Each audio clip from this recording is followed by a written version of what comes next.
All right, coming to you live from Sacktown, the city of trees, the farm to fork capital of the world. Yes. Yes. Welcome to Adventures in Venueland, an EVMC podcast. Join us for this all-access pass backstage and behind the scenes with some of the brightest minds that cross the scope of the live event industry. I'm Dave Rettelberger. And I'm Paul Hooper. We'll introduce you to incredible guests who journey with us as we dive deep into the world of venues, tours, festivals, and everything in between. Grab your laminate and join us in Venueland. Wow, don't go. We have great editors. That's one thing I should say. Yeah, they really make it sound like we know what we're doing. Today's adventure, we're live at EVMC, giving you a glimpse at the kind of things you might hear if you're an attendee at the conference. And today we're going beyond venue walls. One thing we've all learned in live events is the experience no longer starts when doors open. Fans want more connection, more immersion, more reasons to engage with our venues, our artists, our teams, and our communities, beyond just the ticket itself. So today we're going to talk about how venues, teams, marketers, promoters, event producers are creating experiences outside of the building, and then sometimes inside in new activations, from artist-driven activations, dark day programming, community pop-ups, and large-scale citywide events. Let's meet our panel. Vanessa, you want to start us off and go ahead and let folks know who you are and where you come from. Good morning. I'm Vanessa Mancow. I'm a tour marketing manager at Red Light Management, but I will also be talking about my work at BOK Center in Tulsa, Oklahoma, when I was the event and festival manager there. Good morning, everyone. My name is Carl Crudup. I am the Director of Event Sales and Production with the Sacramento Kings and Golden One Center. Super excited to be here and share some of our experiences. Hi, everyone. My name is Jessica Eckley. I'm the Managing Partner of Cracker Jack Media. Our agency works alongside promoters, event organizers, to help bring incredible concerts, nonprofit events, and we do media buying, marketing, and PR to help make all of that possible. Yeah, you guys have some great guests. Give it up for our panel here today. Thank you so much. So, you guys obviously have been involved from the venue side and, and your future endeavors and things. So talk to me about, because we're all so busy, right? We all have so much free time. But why is it important to create that additional experience in 2026? Vanessa? I think yesterday they talked about how the fans want more out of their experience. They don't want to just attend a concert. So I think it's very important from the management side to help with that experience and help get the fans to want to come and invest more time into attending the concert or festival or what have you. And then on the venue side, it's just another way of getting fans into your doors earlier, helping to get more food and beverage sales, merch sales a little bit earlier than when doors actually open. Carl? Yeah, I think people want to see value for the ticket prices that they're paying, right? Ticket prices are not cheap depending on, where you're going. And fans and people coming to your venues want to be immersed in the environment. We have a saying at our organization a lot of times where we're looking to do something super immersive. We call it a spectacle. We want to make a spectacle out of your experience from the time you exit your car in the parking garage to the time you walk up to the doors. We want to immerse you in what you're going to be experiencing. So I think fans and ticket holders really want and crave that. And I think the flip side of that is, as marketers, we're always challenged with how do we do our job more effectively, right? How do we make sure that our spend is not going through the roof in order to bring people back? And so that's why the experience becomes so critical. One, we need to find ways to bring fans into the fold that otherwise may not be there. And so sometimes that's by creating those ancillary events. But the flip of that, again, is once we do have them in our doors, just showing them that incredible experience. So that way, when that next event comes, they are the first ones at that pre-sale purchasing their tickets.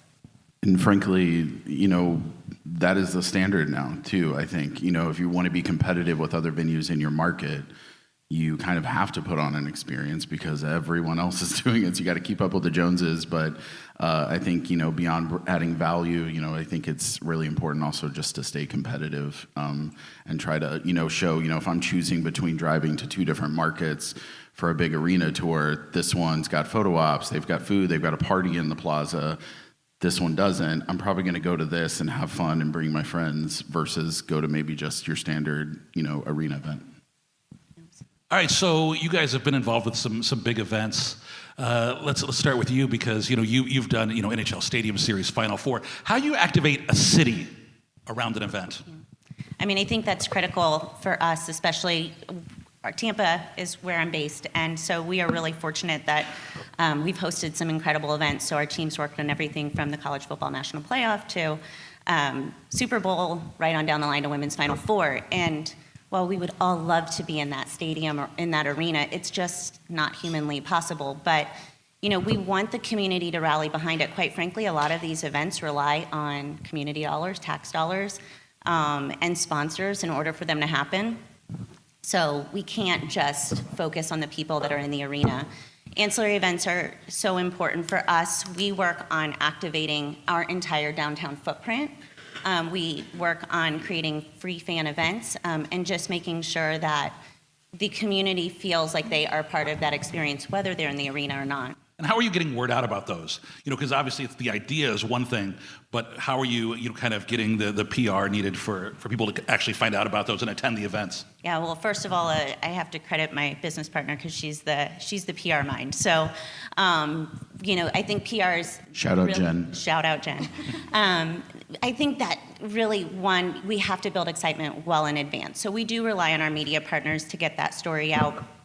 And tried and true, like things like press releases, we all know that those have kind of gone the way of the dodo. So working alongside, we still hold editorial meetings with a lot of people. We want to make sure that they know where they can cover an event every single day. We also have community impact events, so that way if the news wants to cover a court installation or something like that, we get that extra mention of, if you want to be part of the experience, don't forget you can go down to Attorneytown and, play games and be part of activations and things like that. So, Carl, we had a chance to experience DOCO last night.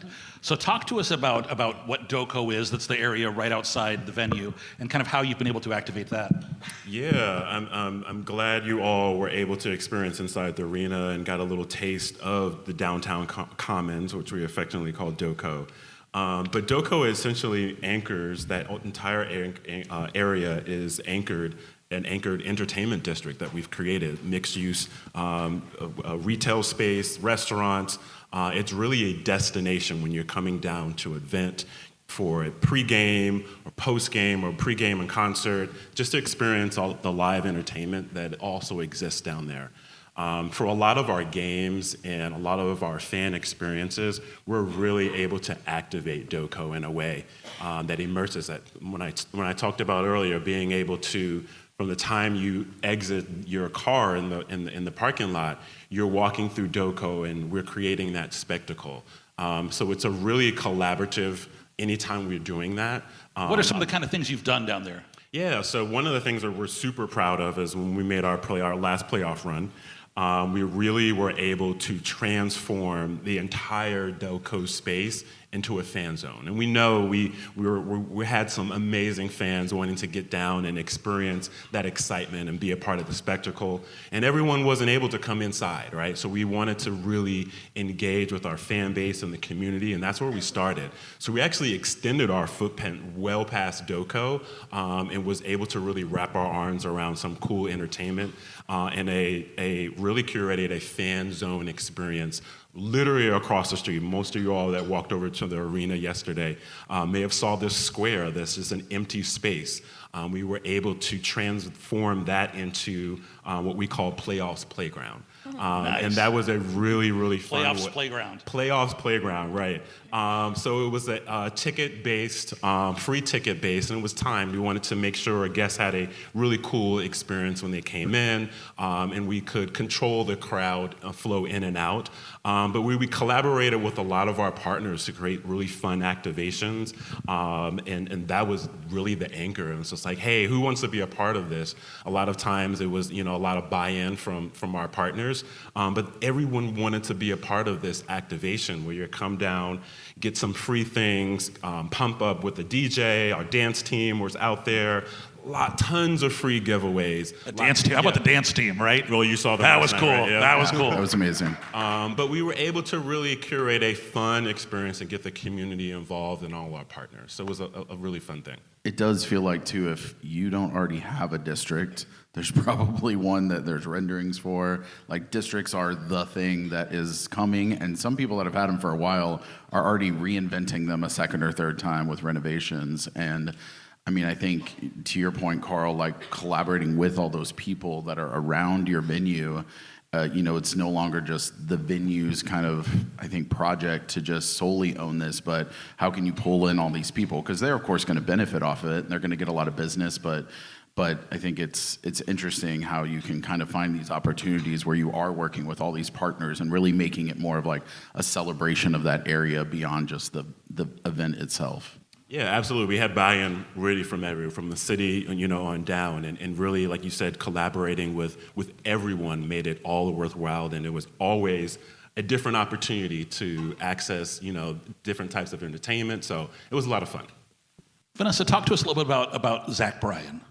Oh, so when I was at BOK Center, we had a fun street party event where we shut down the street that was right outside of BOK Center, and if we don't really have a nice big plaza that's always open, so we just have to work with the city a lot, which is also very good, that we were able to collaborate with the city of Tulsa and shut down the street. And again, like, some of the fans couldn't come, but we also wanted fans to come early, so we had all local artists from Oklahoma, from Zach's hometown, to come and perform. His dad was out, and the mayor of Little BOK Center Street Party, shaking hands, kissing babies. But it was just a fun way to get fans down early. We were able to get some revenue from food and beverage.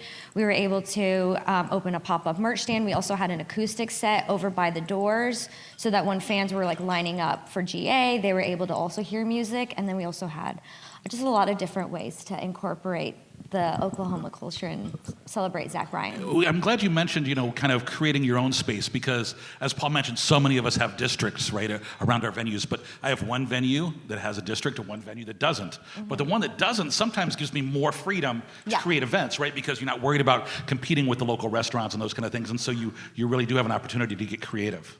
Yeah, it's really nice, because then permitting if it's fine. But I mean, I think it's really nice, a way to collaborate more with the city of Tulsa or whatever city you're from, and to have people be able to come down and enjoy the space in a unique way, where they're like, oh, one time it's part of the year it's an ice skating rink, now it's like a sand volleyball pit, now it's going to be a pop-up concert for whoever. And so it's fun and unique to be able to have that opportunity. Yeah, and it's really, kind of to the name of this panel, beyond venue walls, it's like everywhere can be its own venue.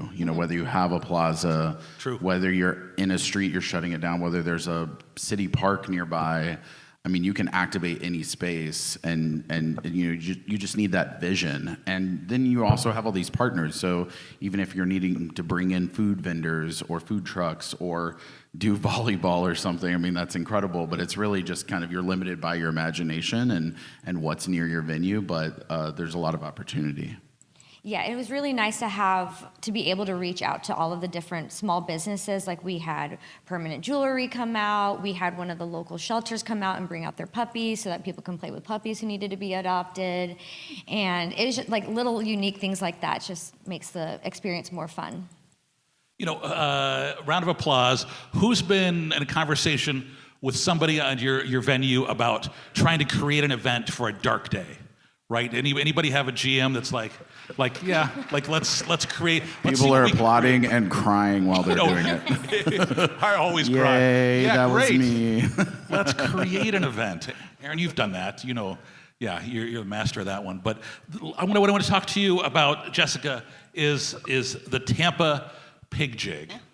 Right? So you have, here's a great opportunity for you to go back with an idea of something that you can steal, right? That's where we get all our great ideas, is by other people in this room.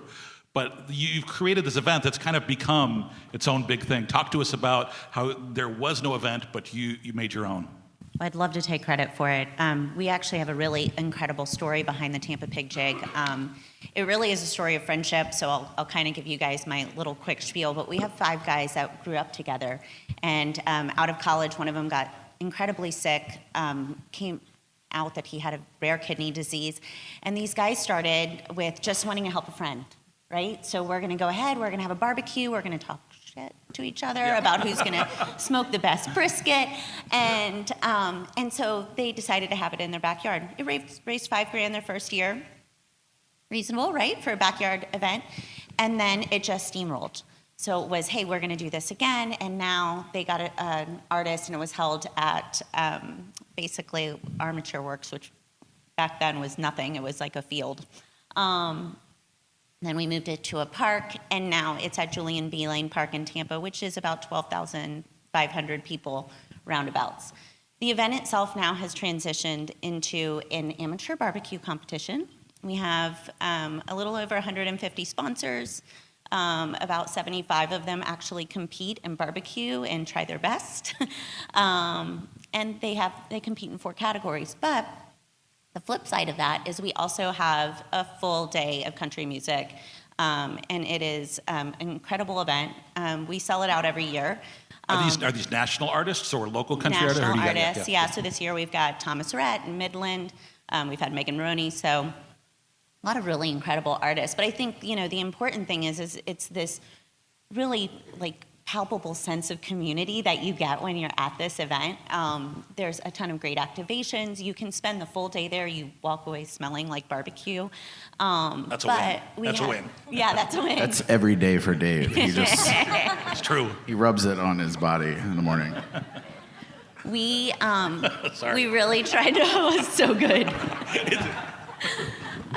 But it is one of those where even though we have, again, a concert, an amateur barbecue competition, we take time throughout the day to have mission moments. And we want to make sure that no matter What'd you say what- that term is? Mission moments. Mission moments. Yes. What does that mean?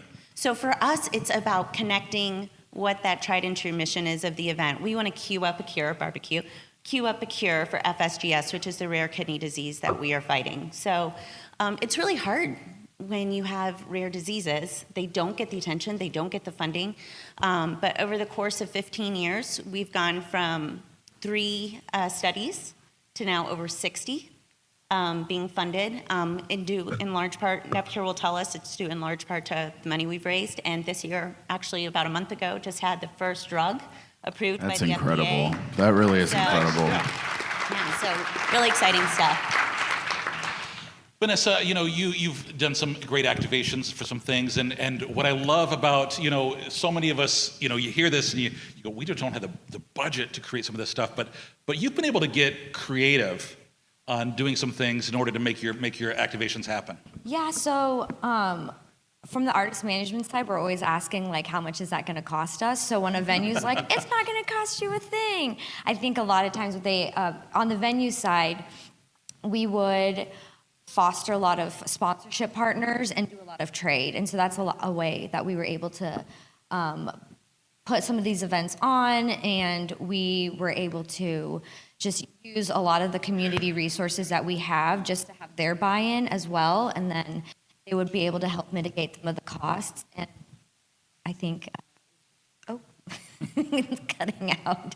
I think it just kind of depends on what the situation and the scale. Obviously, we had a George Strait Street party, we had a Blake Shelton Street party, the Zach Bryan one. If it's like a really huge event, we would do something a little bit bigger. But then if it's a smaller event, we would do something like a plaza party where it's just like we would invite the radio stations to come out, do a pop-up live, and then we would have an acoustic set or some kind, use our in-house audio and visual folks to Sure. just be able to put some of that stuff on. And you would occasionally trade tickets, maybe for Yes. like a porta potty. Yes, we'll trade anything. So a ticket for a porta potty is a great Yeah. It's a great for me. deal. Yeah, it's a great deal. Absolutely key. Vanessa, you kind of brought this up, but it's interesting. And, some of these activations we're doing around existing concerts, it's involving artists that have their own brand, their own sponsors. What advice might you have if someone's out here and they're like, we've got this sold out show, we want to make a bigger impact. Maybe it's a hometown show for this artist, or they're trying to kind of promote the event. Obviously, you want them to go through management and to, get approvals and stuff, but, what pitfalls can people avoid, or what makes it an easier sell if you're hearing from a venue about, or a promoter about, like, some sort of activation like this for an artist? For sure. I think one of the biggest things I would recommend is just to ask. Ask the manager, ask the agent, because we're always open to new ideas on how to sell tickets. That's more than just posting an ad mat on the social media page. So I think as long as you just ask us, we're always welcome to bring it back to the artist and see if it's something that they're receptive to. And a lot of times that they are, it might not be exactly what they're looking for, but they're willing to do something similar to it. So I think having a good plan in mind, I think a lot of the times the artists are very tired and they don't want to have to do an extra VIP or anything else, but we're always happy to consider VIP opportunities or meet and greets with radio stations or with a select number of fans where we can do sound checks. We have like fans come in to do an early sound check or signed merch packages or whatever. So I think if you have an idea, please bring it to us. We're always wanting to create fun, memorable moments for the fans. And so, like, for example, recently, one of the artists I work on is the Smashing Pumpkins. And so they had a funeral for the character Zero for Billy Corgan. And so we had a funeral for this fake character where everyone was dressed in black, and so it was a way that we could announce the tour in a fun and special way. So I saw it worked. I don't know Yeah, if it was everywhere. I don't know if I was targeted or if I just follow 100 arenas, but yeah, it was everywhere. Yes, and so they were like, who is Zero and why is he dead and what is happening? And so we want to create these fun opportunities, so we invited a lot of LA influencers and the radio stations, and like 300 fans were able to come in and witness this funeral. And Howie Mandel was there, Billy's wife was there, and a bunch of other celebrities. And then they had this fake funeral, and then we went into an ancillary room, and then it was a surprise concert by the Smashing Pumpkins. They were able to do some of their songs. So it was just a way for us to announce the tour. So even if it's something like that we would do in your city, that it's like in tandem with the tour announce, anything that to create some kind of buzz. And for Dua Lipa's tour, in Tulsa, Oklahoma, we had a cycle bar pop-up where they played only her music to help engage fans and let them know, hey, Dua Lipa's coming, do a spin cycle class with us, and that's something that we could do for fun. Well, let me ask Carl. First, let me thank Carl for, you obviously you guys have to pivot a lot, and hosting a Knicks viewing party, I'm sure was not in the original plans last night. Thank you. But one of the things that I love about talking to you is you guys do a great job of activating your building partners, right? Of using those building partners to kind of create some of these experiences. And I wonder if you'd speak a little bit to that. Yeah, in terms of utilizing all of the partners in the building to really bring it alive, right? We're utilizing, you guys, a lot of times, food and beverage is really an anchor to the event. Shout out to Legends Global clap it up. Yeah, incredible event really last night. They are really one of our biggest partners that we're able to lean in. You can't have an event without, some great drinks and food. And a lot of times we are starting our conversations with Legends and really talking about how can we curate, for example, last night's event was a sample of a lot of the concession food items and some of our catering items that you may experience in one of our club areas. So it's really collaborating with those kind of thought leaders and figuring out how we can bring the best and highlight and give you really a taste of what you would experience if you're coming to a game or a concert. So we really love to lean into a lot of the existing assets of the arena. We talk about digital boards. Really, our staff is really amazing. And then a lot of our alcohol partners, they always are wanting to come to the front of the line in terms of being able to offer samples and push their products. So that's one of the really great we're in a really great wine area, right? Kendall Jackson is one of our team partners. And even for private events, they really want to be a part of the mix and offer samplings and, just be a part of whatever event or experience that we're trying to curate. When I look at Carl, the two words that come to mind are Hello Kitty. I know you guys have done some stuff with Hello Kitty and some of their partners, right? Yeah, so in season, we have theme nights, and Hello Kitty is one of our biggest, if not the biggest, theme night. And if you haven't had a chance to work with the folks over at Sanrio in your venue, if you want to create something, please connect with them. But for our Hello Kitty theme night, it is a way for us to really engage with fans who would not normally come to a game, right? We're able to drive ticketing packages that include appearances and merch, and really, like I said, immerse. So a lot of times our team gets called in to create kind of what the look and feel is going to be like for that theme as well. So what you visually experience and what you visually experience when you walk up to a character and have a really cool backdrop. So Hello Kitty is one of the greatest examples. Sponsored by Hello Kitty. Right, of how we're able to leverage some of those IPs out there to just drive new ticket sales, immerse themselves in a really, really cool experience. And it drives people in droves really to our spaces. Jessica, when we talk about, one of the words I hear a lot is, engaging the community, right?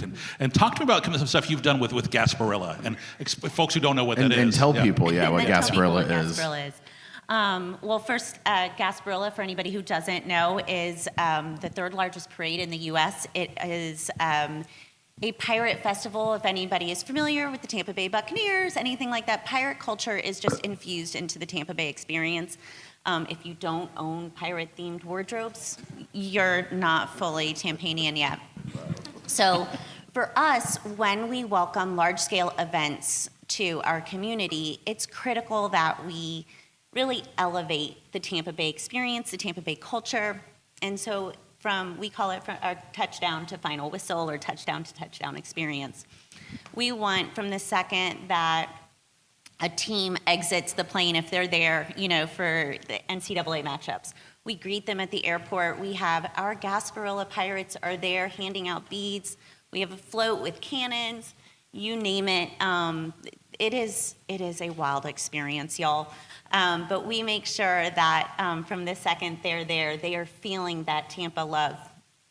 We have different elements, so we are Cigar City. So for us, it's, again, kind of infusing those different cultural moments. We want to make sure that we're elevating that feel because it's so critical that we align that and we want them to feel what it is. So we're working with our CVB to make sure that they are part of the experience. When the teams get to the hotels, we have sandcastles that are sculpted with their team logos on it.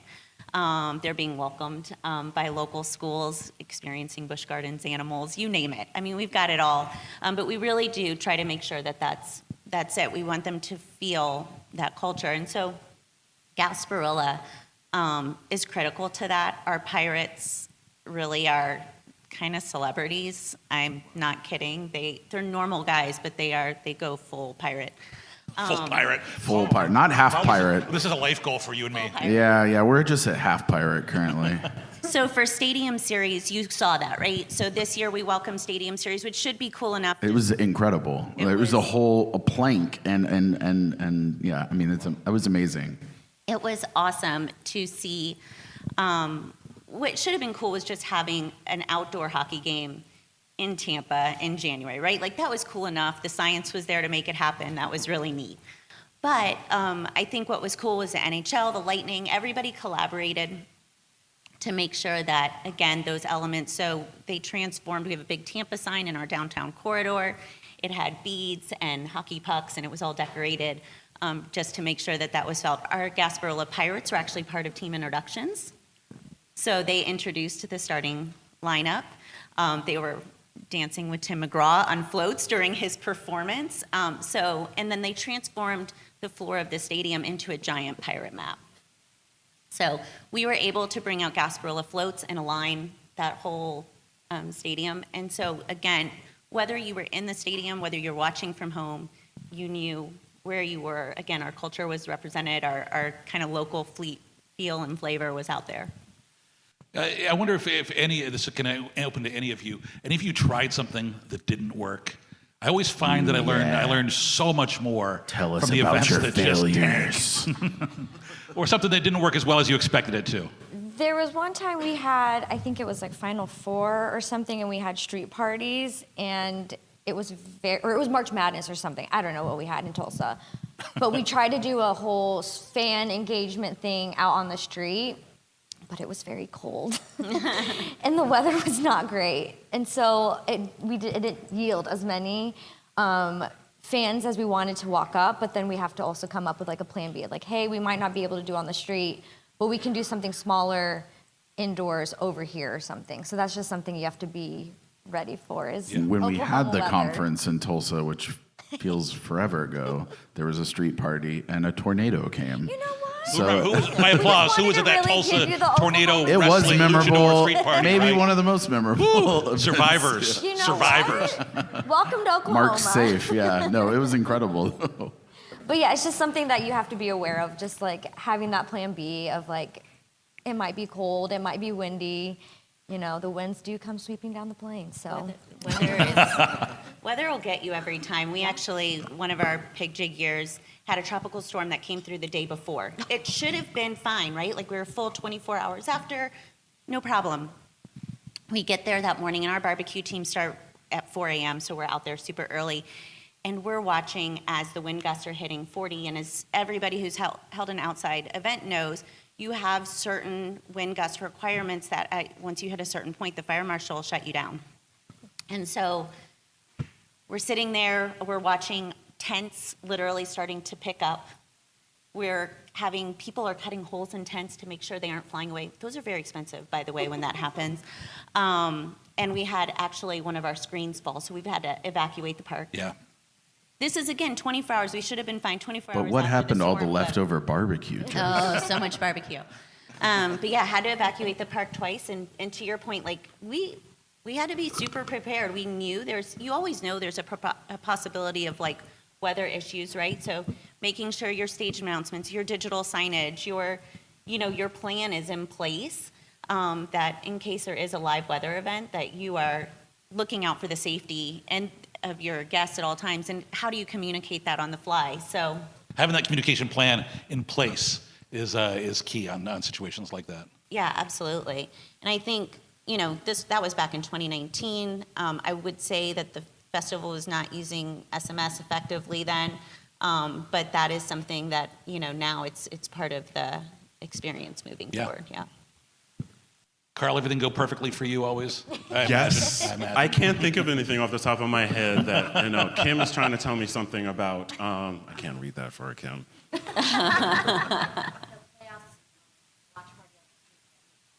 Playoff watch party on the He's street. blocked that out of his memory. Really have blocked that out of memory. Okay, so going back to playoffs, so we had aside from the activation fan zone that we, tried to come up with and it went amazingly well.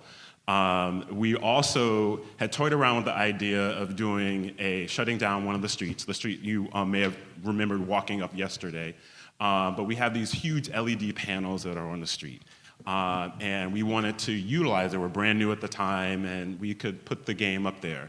And we said, hey, we'll shut down this section of L Street, and all the fans will flood into the street. We plan to have food trucks there. We had porta potties there. This is a really, really cool way, free, to bring in the zone, and people just wanted to be connected to the building, right? You get that. What we did not anticipate is right.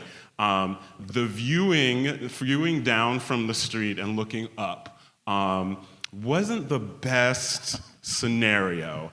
And what happened was there was thousands of people just in the vicinity because the streets and things were blocked off. And I don't know if you remember yesterday, but there are stairs and a ramp that lead up from the street level up to a landing of one of the entrances. And we thought that people would just go down and enter through the gates and we can keep them, and contained in this area. Well, what they realized is that, if you need to be on a slant to see the LED screens a little bit better.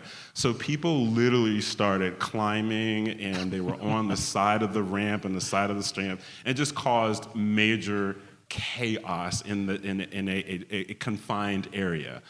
We quickly learned how to control that area, and what we did not anticipate is just how fans would just move about in their excitement, and they wanted the best viewing pleasure. But we definitely didn't anticipate people to definitely scale the side of the lawn in the building.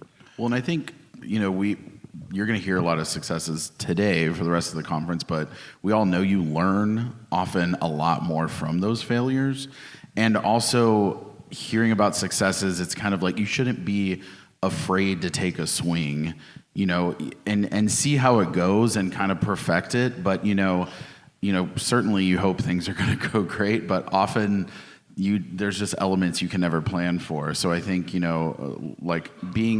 being willing to kind of roll with the punches and do crazy ideas and see if they work. And if they fail, try to mitigate it from failing too much. But then, maybe it's an opportunity to learn and do it better the next year versus just being afraid to try it at all.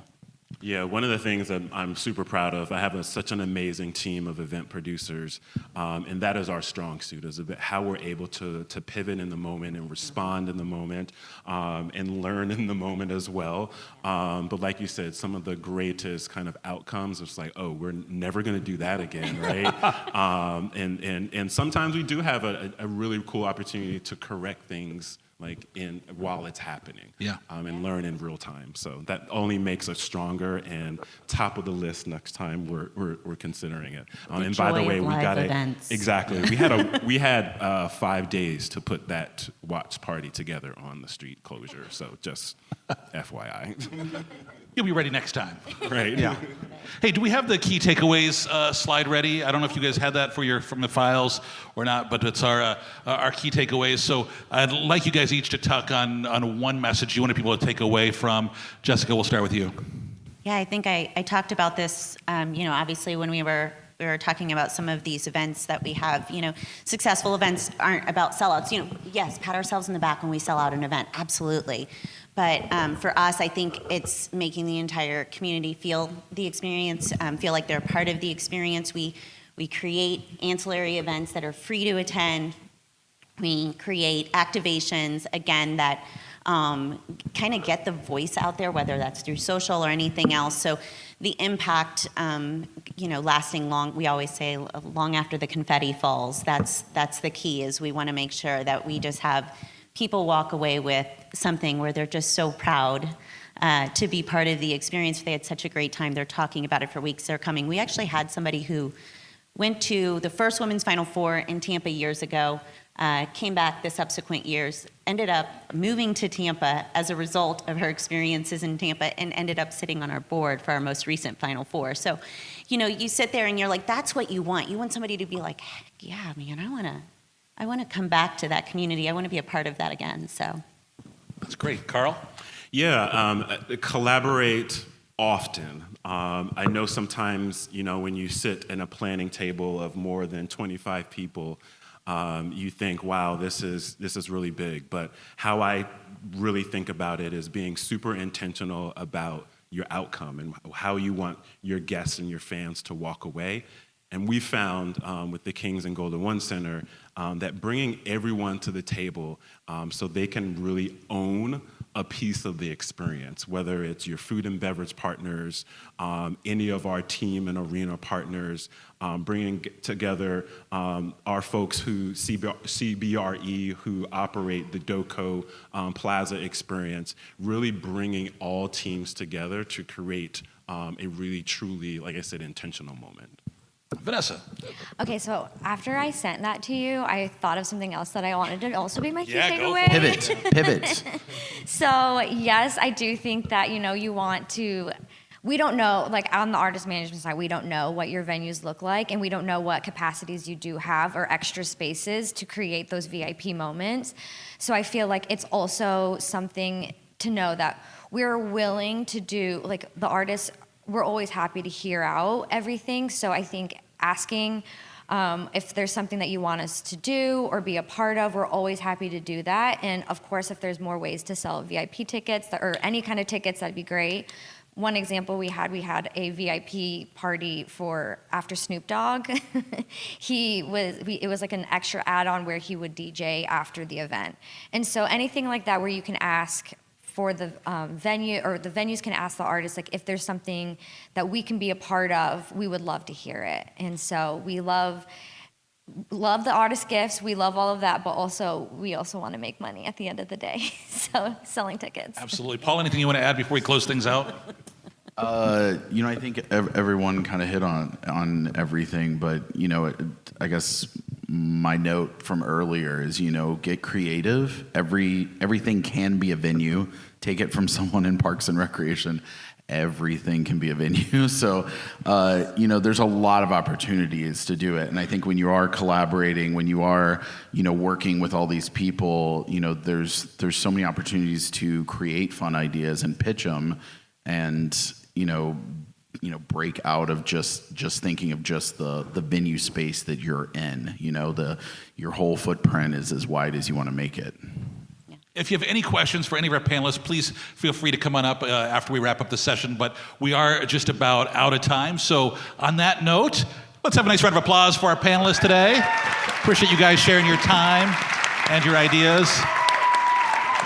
And thanks to everybody at home for listening to this episode of Adventures in Venueland. Remember, you can subscribe and find more episodes wherever you listen to your favorite podcasts. We do love those 5-star reviews because it helps other folks find us. Until the next adventure, I'm Dave Rettelberger. And I'm Paul Hooper. Thanks for joining us in Sacramento. Yeah.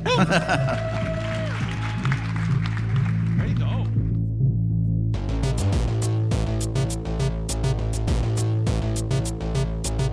Adventures in Venueland is a side project of the Event and Venue Marketing Conference, a marketing conference that brings together diversified event and venue professionals to cultivate education, collaboration, and innovation for the growing sports and live entertainment industry. Find out more at eventvenuemarketing.com. Audio editing and mixing by Camille Faulkner. Design and digital advertising by Megan Ebeck. Copywriting and publicity by Samantha Marker. Guest booking and brand strategies by Paul Hooper. Guest research by Dave Rettelberger. Marketing strategies by Paul Hooper, Megan Ebeck, and Samantha Marker. Thanks for joining us. Until the next adventure.